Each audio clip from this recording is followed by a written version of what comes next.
So thanks everybody for being here. I'm just going to tell you a little bit about our congregant, Sherry Tefila's own Diane Heath. Many of you already know because she's graced our Zoom screens and our actually synagogue in person a number of times, but she's a professor of government and politics at St. John's University and the author of several works on the presidency, public opinion, campaigns, and elections, and the media, including The End of the Rhetorical Presidency, Public Leadership, and the Trump Era. The Presidential Roadshow, Public Leadership in an Era of Party Polarization and Media Fragmentation, and Polling to Govern, Public Opinion and Presidential Leadership. She's a co-author of Presidents and the American Presidency and the 2016 Presidential Election Guide, and co-editor of In the Public Domain, Presidents and the Challenges of Public Leadership. Her work has appeared in the New York Times, Public Opinion Quarterly, Presidential Studies Quarterly, Political Science Quarterly, the Journal of Health, Politics, Policy, and Law, the Journal of Women, Politics, and Policy, the White House Studies in Congress, and the Presidency. So Diane, I'm going to turn it over to you. Oh, before I do that, during her talk, anybody who has any questions, please feel free to post them in the chat. And when she's done, we'll ask them. Thank you so much.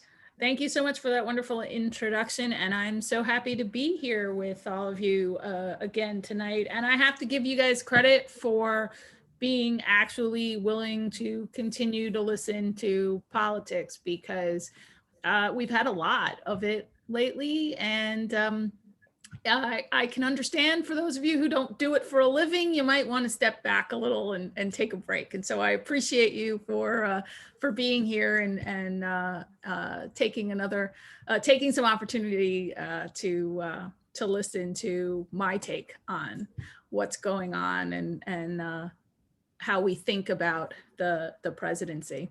So after I gave my talk in November, Rabbi Reines reached out about wanting to continue the conversation and how we could do that and what that could be about. And could it be bigger than a narrow conversation about the election? And, you know, we were speaking in this aftermath of this very unusual election, which of course was shaped by COVID. But it's not going to be remembered for COVID, right? It's going to be remembered just like the 2000 election. It's going to be remembered for what happened after November 3rd, not what happened before. And when we were talking about what we were going to do, none of this had happened, and we were thinking about how that the election and everything in the Trump era, how this talk or this series could serve as a bridge from the Trump presidency to the future. It's sort of trying to understand, how do we get there? Can we get there? What's different? How do we understand what's gone on, and how do we learn from it? And I have to say, in thinking about what I wanted to talk about, and not just for this, for my work and for my classes, I woefully underestimated how powerful a topic the question of President Trump and norms and leadership was going to turn out for us in 2021. I thought I would be talking about what President Trump did and did not change and how that would apply to President Biden. And we're going to do that. But I didn't realize at the time, in the end of November, that the 3 months from November 3rd to now was going to be a microcosm of the ways in which President Trump challenged presidential leadership, presidential norms, and the institution as a whole. And these 3 months really would set the stage for the Biden administration so much more than the 4 years that had come before. And so if you think about this period of time, you know, this whole year we're casting about, looking for things that we can use to try to understand this process, this period, this struggle that we're all going through. And with COVID, one of the things that people turned to was the 1918 flu pandemic. How did we behave? What worked? What didn't? How is the past relevant for today? When I think of these last 3 months, I'm reminded of a different crisis, though. And in this case, the economic crisis that became an enormous political crisis, the Great Depression, and the election of 1932. And the election of 1932, for those of us who didn't experience it and maybe don't really remember it details, the election was entirely about the Great Depression, the same way 2020 was almost entirely about COVID when it wasn't about Trump. And the differences between the two candidates, just like in 2020, were pretty stark and pretty ideologically different. And then the ideological difference that everything hung on was the question of how active does the federal government get into the economic sphere? How involved? Laissez-faire, how important was that? The idea of government leaving the marketplace alone. And of course, when you leave the market alone, what happens? Businesses fail, people are evicted. It's natural, right? The changing hands, some businesses succeed, some fail. But in 1932, not only were those things happening, but people were starving, credit was freezing, there were no buyers for products, and the entire economic system was, in a sense, frozen. And all of that was important for the election. For us, though, when I think about what we're experiencing, that wasn't the important part. The important part was what happened after FDR won, and he won enormously. But this is in 1932, leading into 1933, and FDR could not take office until March 3rd, because that was when you took office under the Constitution in 1932.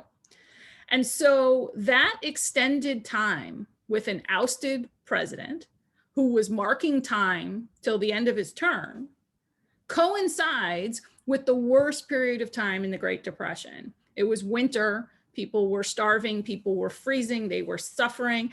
And the guy who won with a mandate to do something couldn't, because he wasn't president.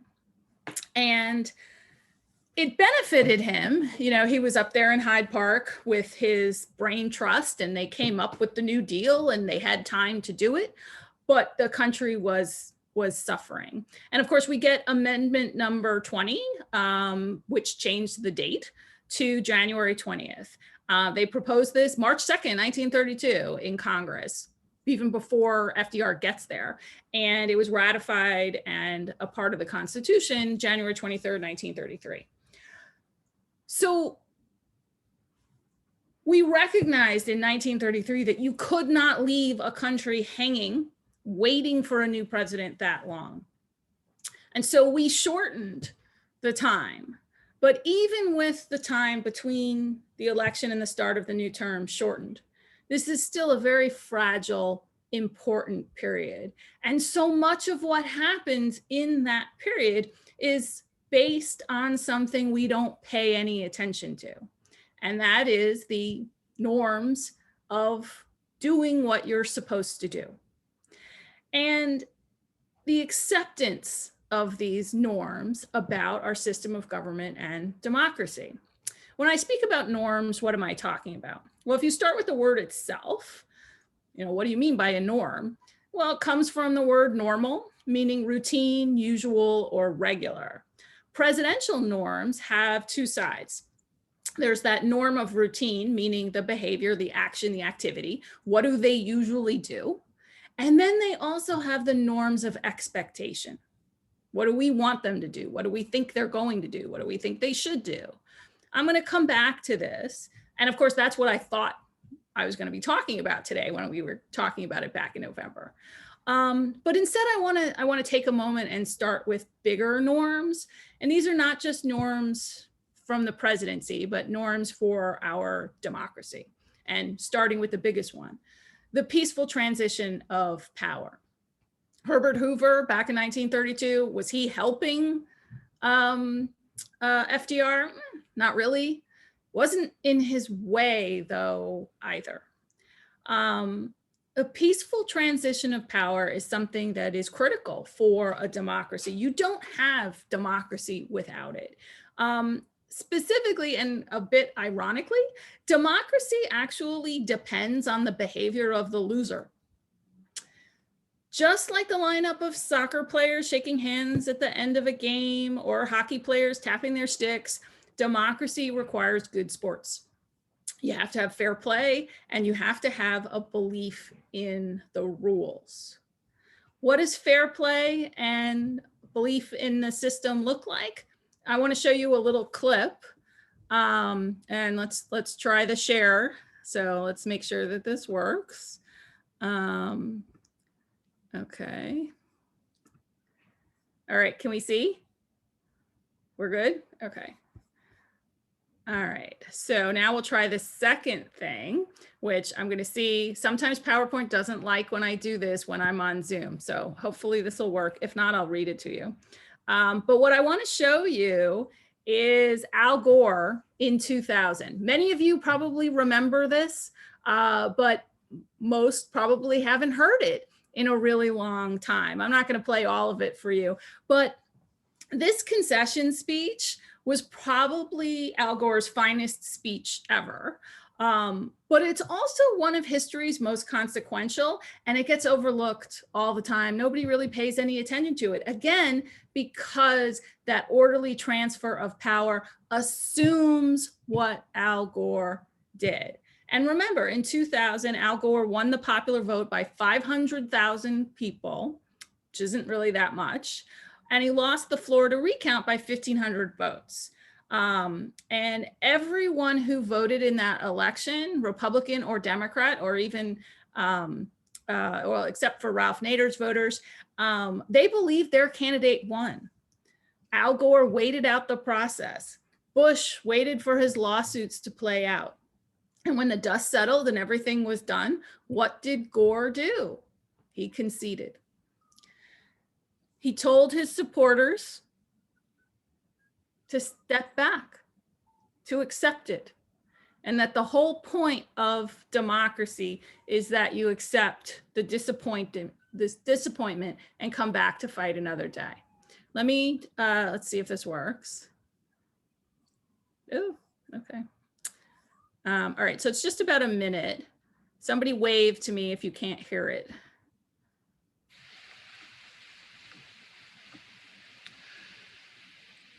Good evening. Just moments ago, I spoke with George W. Bush and congratulated him on becoming the 43rd president of the United States. I promised him that I wouldn't call him back this time. I offered to meet with him as soon as possible so that we can start to heal the divisions of the campaign which we've just passed. Almost a century and a half ago, Senator Stephen told Abraham Lincoln, who had just defeated him for the presidency, "Partisan feeling must yield to patriotism." I'm with you, Mr. President, and God bless you. Well, in that same spirit, I say to President-elect Bush that what remains of partisan rancor must now be put aside, and may God bless his stewardship of this country. Neither he nor I anticipated this long and difficult road. Certainly neither of us wanted it to happen. Yet it came, and now it has ended, resolved as it must be resolved through the honored institutions of our democracy. Over the library of one of our... Yep. All right. So I actually encourage you, if you get a chance. Cancer diagnosis last February, and one day later, Mr. Trump awarded him. Oh, is that me? Unmuted.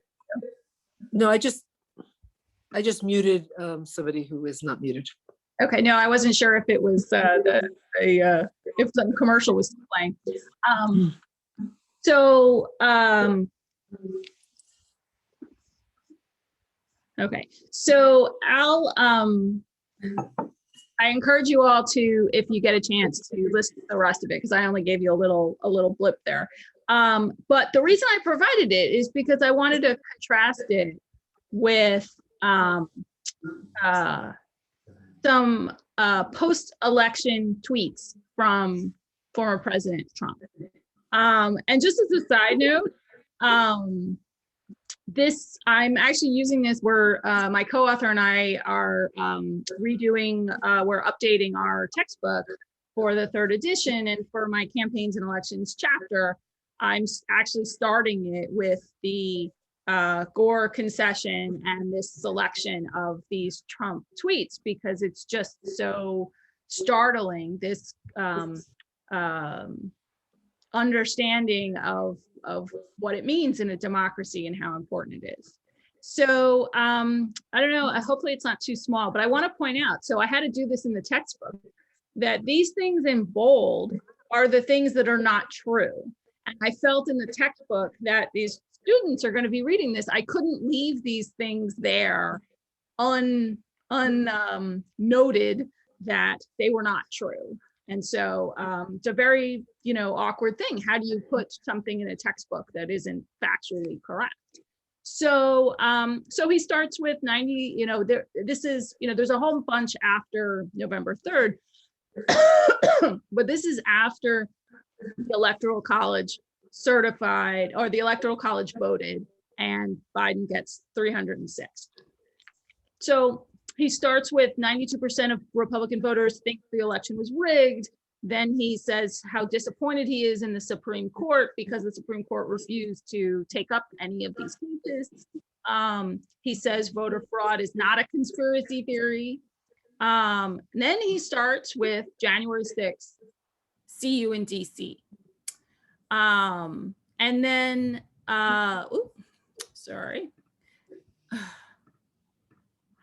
and then it starts to get interesting. He starts talking about the massive amount of evidence that's going to be presented on the 6th, the coalition of senators who are going against certification, the retweeting of people who are going to be at the rally. And then, of course, January 5th, saying that the vice president has the power to reject, which he doesn't. And that, so this is 1 o'clock on January 6th. If Vice President Mike Pence comes through for us, we will win the presidency. And then he starts saying stuff about how many states wanted to certify the mistake they made, which, this is like made up on his own. But it just, it's so striking how different it is than how Al Gore approached losing, which is painful. And clearly not conceding is not fair play. And it speaks to a whole host of other norms that the president, that President Trump routinely violated. And this violation here is systemic. It's meaning that it's about the system as a whole. And it's so much more problematic than just how he was approaching the election, because it wasn't just him. It was not only his supporters, but also enabled by people in Congress and people around the country in legislatures all over the nation. We've had other contested elections. 1876 and 2000 were obviously the most significant. And those races took a while to sort out and were kind of messy while they were doing it. And what actually had to happen in those cases was that the process had to play out. In 2000, of course, the court cases go all the way to the Supreme Court, and the Supreme Court decides it. In 1876, a congressional commission actually settles it. And there was a sense that this is what Trump was sort of pushing for, to get the slates decertified by Congress. But in 1876, the reason there was something to do by Congress is because 4 states, Louisiana, Florida, South Carolina, 3 states, sent 2 sets of electoral college votes. So they actually had to choose between these 2 sets to figure out. And this is why, if anybody was watching, Vice President Pence kept saying that everything is regular and authentic. And the reason for that is because that's what you have to prove, that it's certified by the state. And then if there's a challenge to that, that's what then has to be agreed upon by 1 senator and 1 House member in writing. And you know, if you were watching, that most of them weren't, that Josh Hawley only ended up, after they came back after the insurrection, there was only 1 that got sent back. But then even that was voted down by a majority in all cases because of the lack of corroborating evidence that there was anything not regular or authentic, which is the only measure that Congress really had to do this. And so despite living through the lens of alternative facts provided, for 4 years or within this process, fact-based evidence of what was fraud or corruption, that actually prevailed in terms of outcome, right? The person who won. It was messy along the way, and obviously the insurrection is something separate. Where it didn't prevail, where everything that had happened in the last 4 years played out, was not in terms of outcome, but in terms of belief. Who believed what about the election and about who was president? So I'm going to go back to screen sharing. Okay.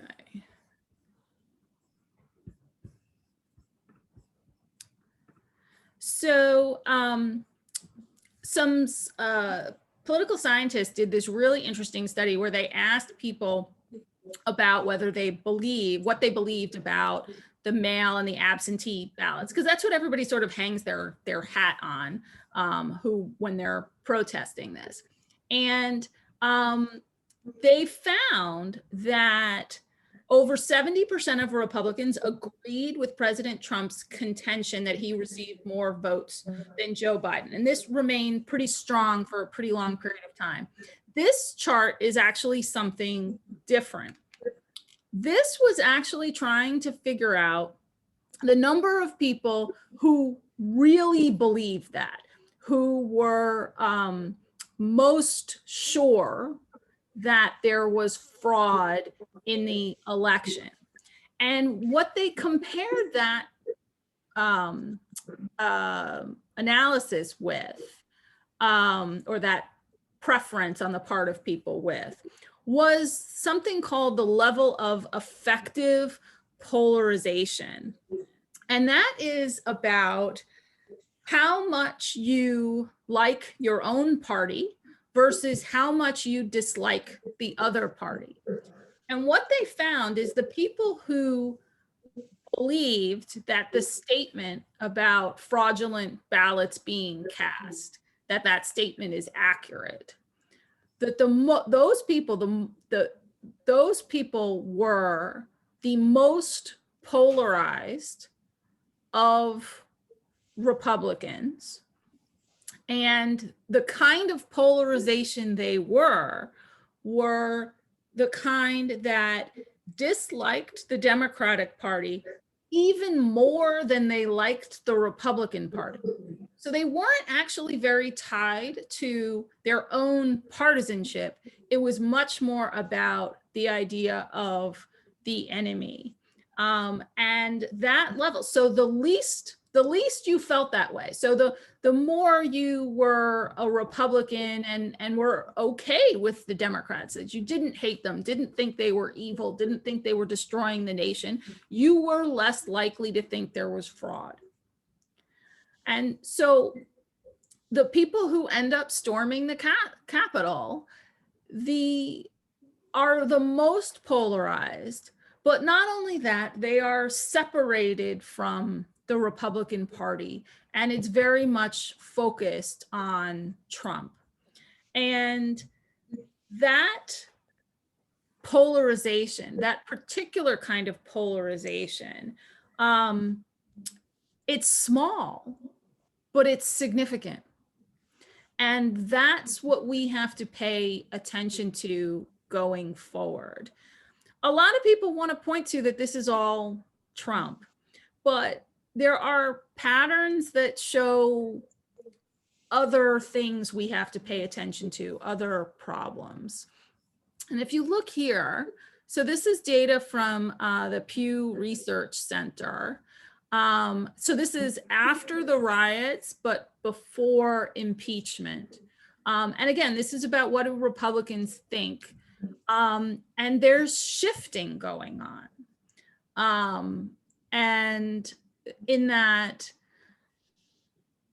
they were seeing uncomfortable attitudes with how Trump behaved, and uncomfortable attitudes about whether or not the election was fraudulent. But more people were uncomfortable with Trump's behavior than they were with the idea that he lost. And what that means is that, again, about his performance, people critique it, but that they believe him when he speaks. And the authority of the presidency and what he says continued to hold sway after the riots. Friends have asked me about whether or not I was disappointed in the impeachment process, given that the outcome was predictable. And to my mind, that wasn't the point. The point of it was the process of going through what's happening. And I feel the same way about this idea of having a 9/11 type commission. It is always important to know what happened and why it happened. And I think there's value there. And what I think we're seeing here, rather than this idea of punishment for punishment's sake, although certainly there are a lot of Democrats who feel that way, that it's very, very important that it's clear that Biden won. And I don't mean that as a partisan thing. I mean that as if we have half the country believing that the president is illegitimate, we can't function like that. And so the good news is, despite impeachment, there's erosion occurring in terms of this idea that Biden is not president. And part of that is because he actually is doing the job of president. He's acting as president. Congress is treating him as president. The world is treating him as president. And that is powerful for most people. So again, the difference is when you're comparing Democrats, Republicans, and independents is on this idea of theft of the election. And, you know, we don't look back on it too often, but Democrats felt that way in 2000. They were livid. They were angry, so angry. And yet, Bush was president. And so how do you handle that? How do you handle the loss? And it's sort of back to this idea of being a good sport and having to participate in democracy. And so here, similar sort of side of this is, do you trust the electoral process? And 54% to 39% is not robust. Academics, we're not happy with this. But again, it's not all Trump. The erosion of trust relates to a lot of things.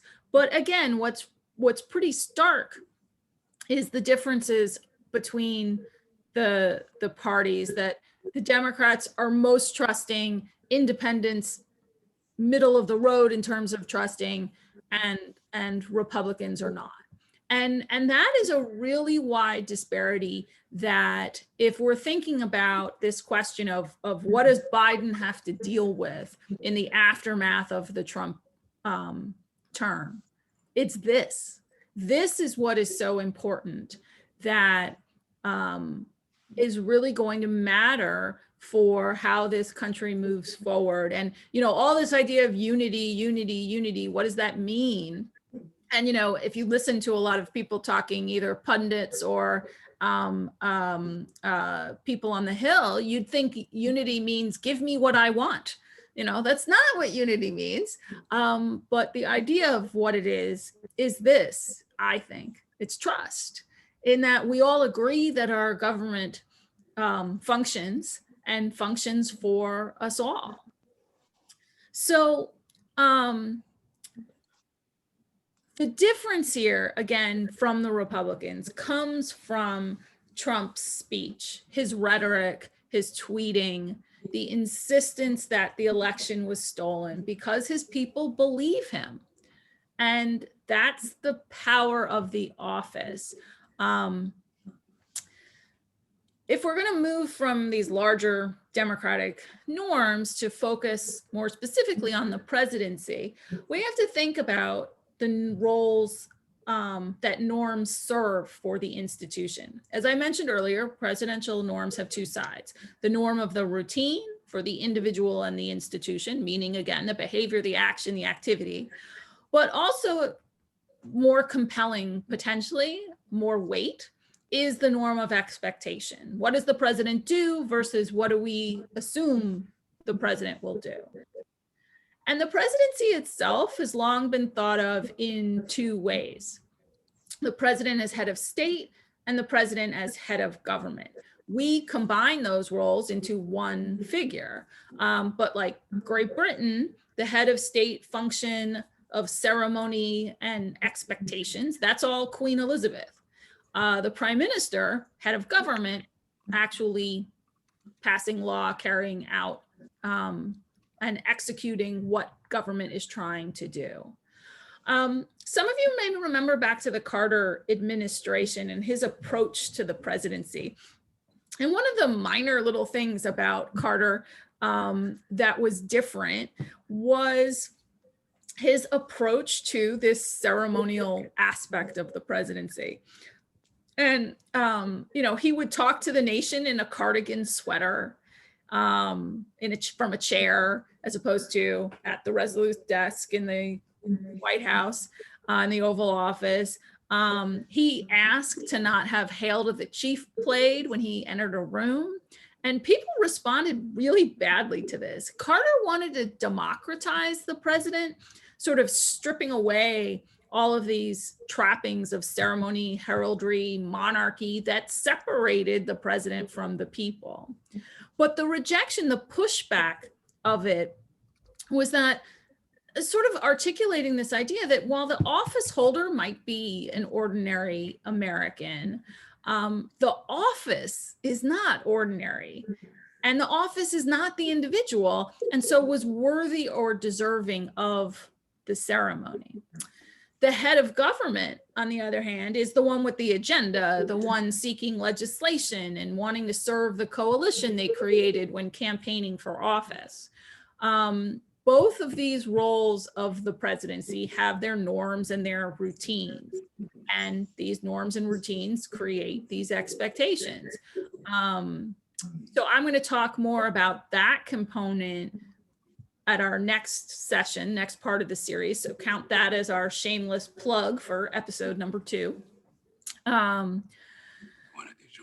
We know that that President Trump challenged, changed, and outright rejected many, many norms, routines, and expectations. And some of those things mattered more than others. For those of you who heard me in September, you might remember that I talked about all of these.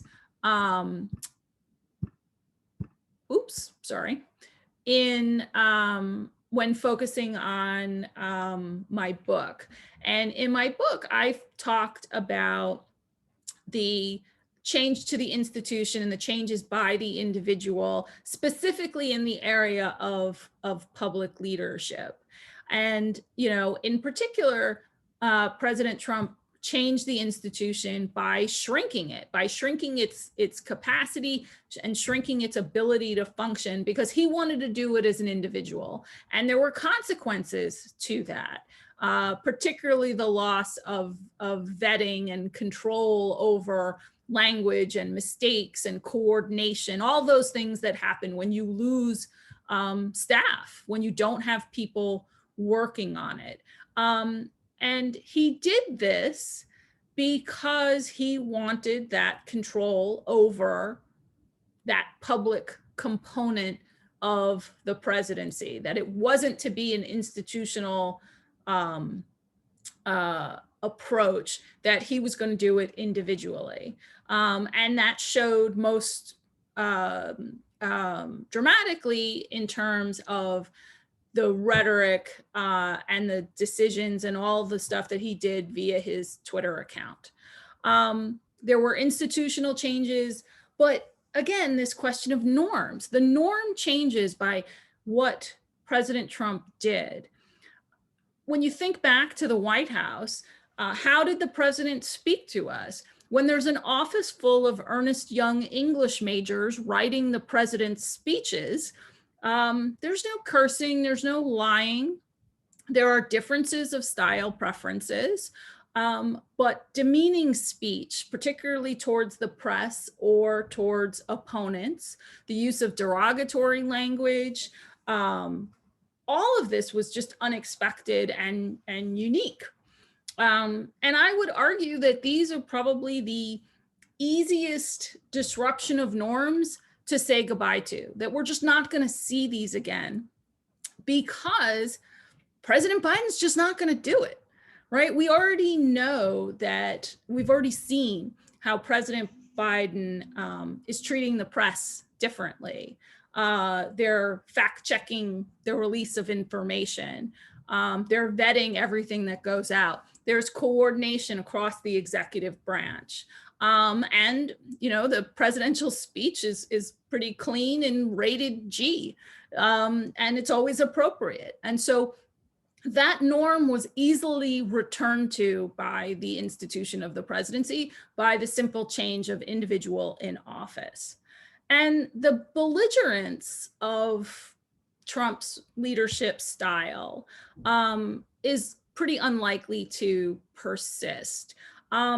I think because few other politicians are able to get away with it, whether it's because nobody else has the lack of shame or the comfortableness with being critiqued.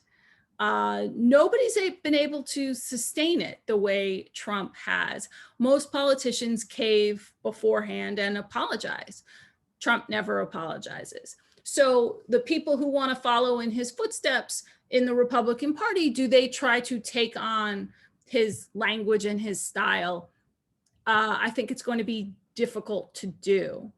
But the whole concept of the Trump persona, the Trump style of presidency, this is now a core issue for the Republican Party. Senator Ben Sasse of Nebraska was talking about this after he was censured by the Nebraska Republican Party for being willing to vote for conviction. And he has this little YouTube video where he's talking to the people who were, and this was when they were going to censure him, they hadn't actually, but it's really actually interesting what he says. I'd encourage viewing the whole thing, but just here's the little blip that actually got a lot of attention. Personality cults aren't conservative. Conspiracy theories aren't conservative. Lying that an election has been stolen, it's not conservative. Acting like politics is a religion, it's not conservative. You're welcome to censure me again, but let's be clear about why this is happening. It's because I still believe, as you used to, that politics isn't about the weird worship of one dude. That sort of stuck with me, the weird worship of one dude. And what Sass, I think, is really pointing to is this celebritizing of the presidency. And scholars have paid a lot of attention to it, and we have a lot of jargon associated with it. In particular, this idea of being presidential versus presidentiality. And presidentiality, two scholars, Trevor and Sean Parry Giles, considered and sort of created this term of presidentiality to be the merging of political and cultural understanding of the office. So it's not about the individual, it's how we consider the office. And they argue that presidentiality defines the whole national community by giving us a construct of the office. So when the inhabitant changes something about the politics and the culture, that it comes together to make this different construct, this different picture of the presidency. And this has really occurred in terms of helping us understand what's changed with the presidency of Donald Trump. And I don't think it's all on him in the sense that there were cultural and political changes that took place under Obama, and that we're in a very different era now of politics than we were even with George W. Bush. And, particularly the celebrity aspect of it, the Obamas in terms of how they were covered and in being in the tabloids and books and courting of the media. But Trump's movement of the office has shifted the definition as well. What do we mean? How do we understand the presidency? That presidentiality, that marriage of culture and politics has changed. And how we go forward is going to be how we reset or move to a different place, this intersection between politics and culture. And we see this component, this shift in presidential behavior and this merged arena of politics and culture. Aspects of this from Trump were highlighted in a wonderful book, came out a year or two ago by Russell Muirwood of Dartmouth and Nancy Rosenblum, who's now at Harvard. And the title of their book is "A Lot of People Are Saying: The New Conspiracism and the Assault on Democracy." A lot of people are saying. This language is what is often in Trump's speech and Trump's Twitter. In his speech and in his tweets, he hedges his case with this sort of gossipy, I heard people saying this, or people say this, or a lot of people are saying, and then says something disturbing, despicable, unmoored from fact. And and it's effective because it sounds like it has authority. This "I heard that" is emblematic of this weakened norm about the use of facts and the agreed upon data. Trump is not the only politician to spin a positive perspective from anything. Everyone will try that.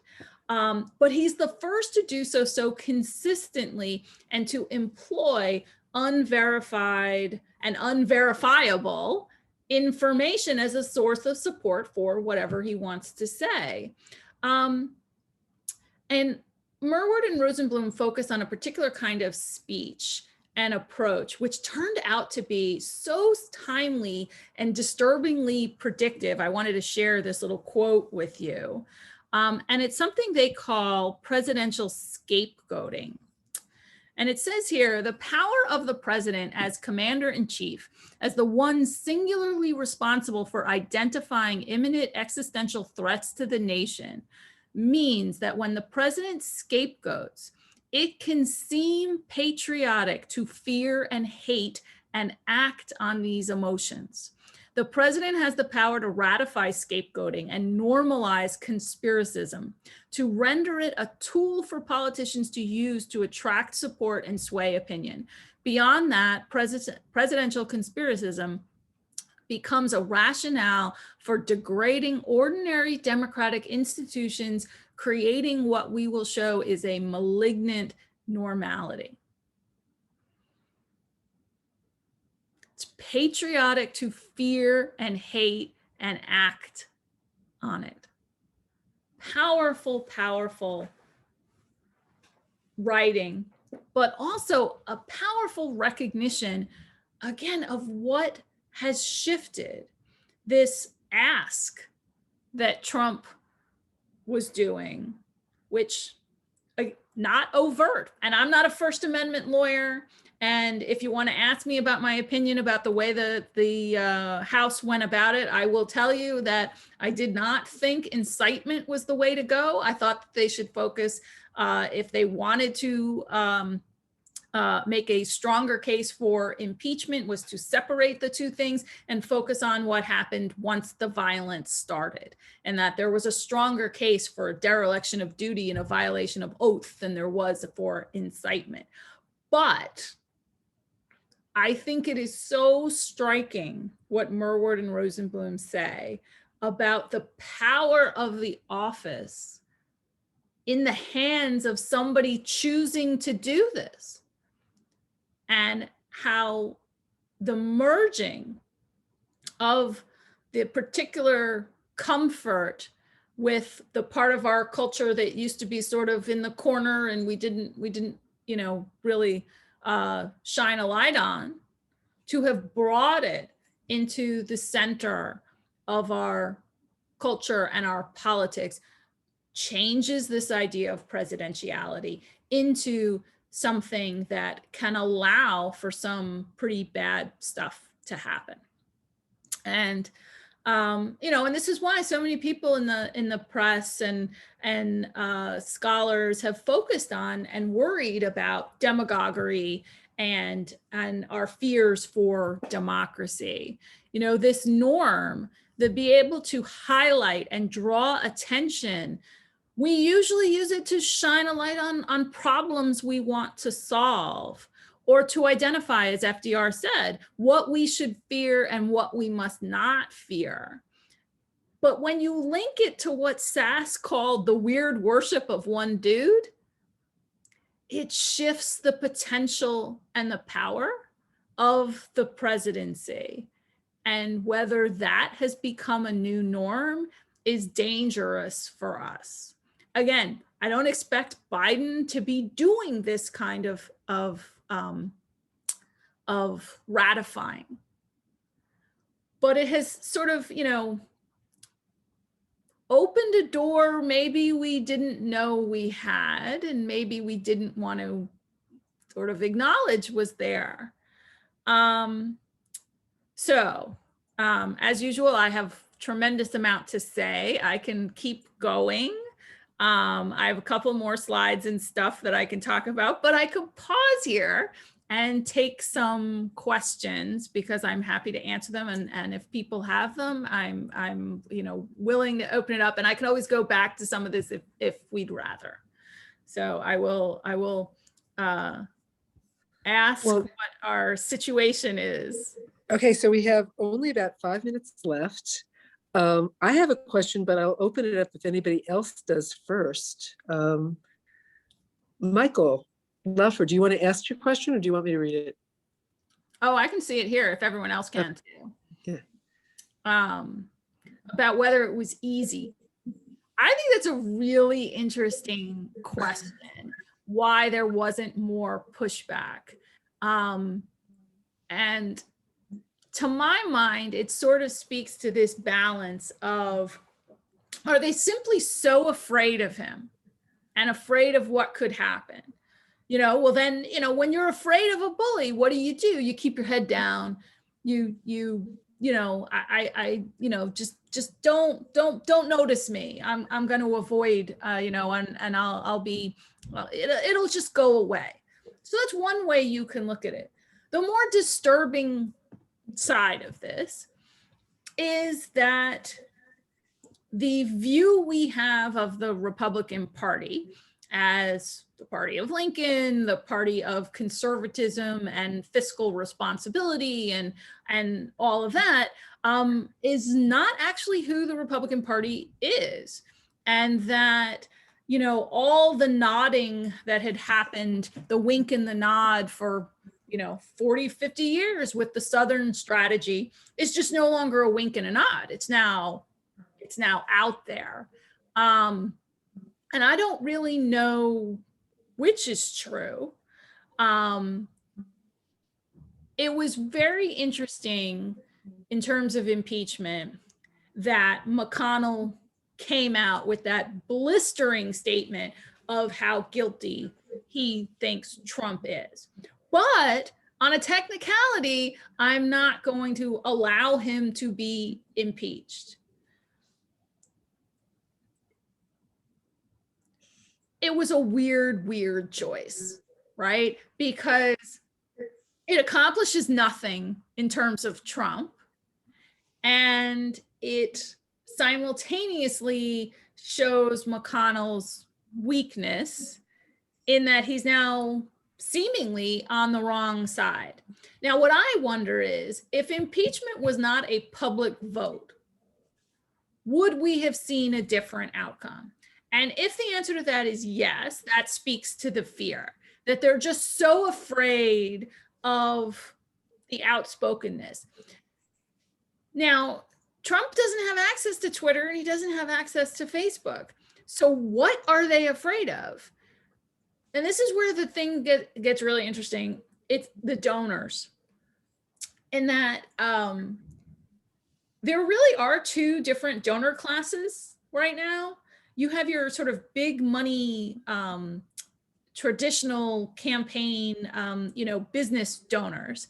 And then you have the small, less than $250 donations from ordinary people. Which one's driving behavior, and who do you need to rely on to win? Well, if you're a leader of a political party like Mitch McConnell, who wants to raise money and dole that money out to the people that you want to see win in congressional elections, you need to get that from corporations.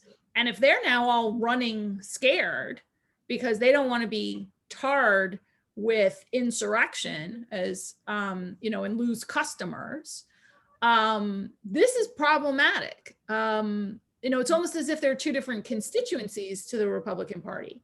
But it's too hard to know that right now. Like, we don't, it's one of the things, we know that 74 million people voted for Trump. We don't know why they voted for him. Was it a mandate, in the sense of that they wanted more of Trump the person? Was it they wanted more of the judges and the tax cuts? Or was it they were sure Biden was going to win, and they didn't want him, they didn't really want to vote for him. So they were fine not voting, sort of like the Brexit vote, that if everybody votes for Brexit as a protest, then suddenly it's actually a policy and not a protest. And Diane, apropos your donor stuff, Trump peddling his lies raised over like $250 million. Yeah. Although, did you see the news story that some guy wants his 2.5 million back because they didn't find any fraud? I love that. It's just like, well, I don't know what you thought was going to happen, but it makes a war chest that also adds to the fear of some of the incumbents that he's going to finance primary challengers, right? Right. And so I think that I think the largest problem here in terms of this question of how did we allow this to happen really comes back to, how do we know what's true? How do we know what's fact? And I think so many people are really lost in this sea of information and have no real way to figure it out. And they're not getting help. And so when you have media entities that support whatever Trump said without regard for the facts, people believe them, and you can understand why. I mean, they've got lives, they've got, they had no reason not to trust when this was reported from their president or reported on Fox or shows up in their Facebook feed.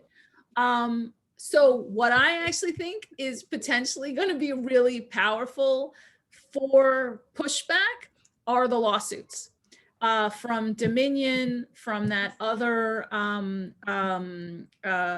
vote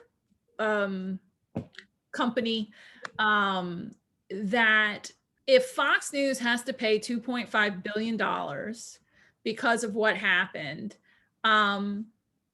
it's going to force them to change the way they handle facts and information. Well, I think we're at time. I'd love to hear you at some point.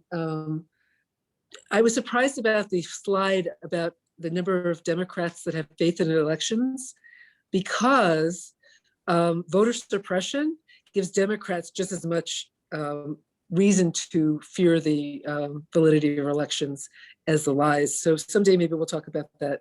Rabbi Reines, you really need me to answer, the thing we really should talk about, so maybe, I don't know where we want to put it in the series or change the series, is actually about polls, about, who are you polling and what kind of question are you asking them and what kind of answers are you getting? Absolutely. Yeah. Rabbi Reines, you want to close us out here?